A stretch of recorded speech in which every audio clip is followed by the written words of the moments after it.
My dark skin is the safest place where my soul finds refuge. Look into my eyes, you can tell we've been dead, now we're living. Feel my pulses beat. You can tell we've been changed, now we breathe freedom. I am the poet from the mountains of Cameroon, and today my voice whispers chants the glory of Africa. We are not Africans because of the color of our skin. We are Africans because our birth is ushered by a lion's roar. We are not Africans because of the color of our eyes. We are Africans because we can understand the language of nature. Beneath these thick black skin are pages of history books. History books still to be read, have we soon forgotten? Forgotten how our ancestors were held captives by people who knew nothing about them. Day in, day out, they cried out loud, turning their pains into tattoos, songs, and tribal marks. Have we soon forgotten? Forgotten how our ancestors stood by the oceans watching the boats float away with our brothers and sisters.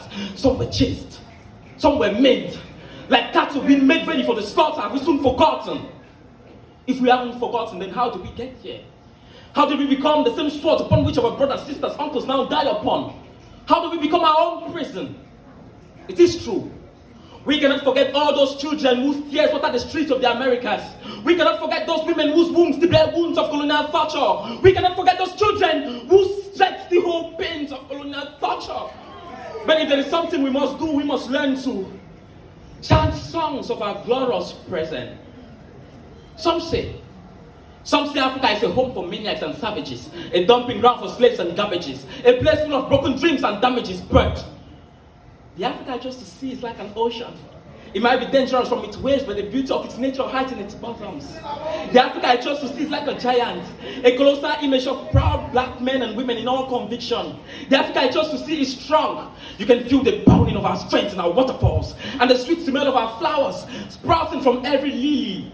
The Africa I chose to see is like heaven, where God walked the earth. That's why the globe freezes when Africa sneezes. I am a little black boy, and I am proud of my lips, my skin colors, my hair, my tribal marks. I am proud of my scars. My dark skin is the safest place where my soul finds refuge. Look into my eyes, you can tell we've been dead, now we're living. Feel my pulses beat. You can tell we've been changed, now we breathe freedom. I am the poet from the mountain of Cameroon, and today my voice whispers chants. Chants.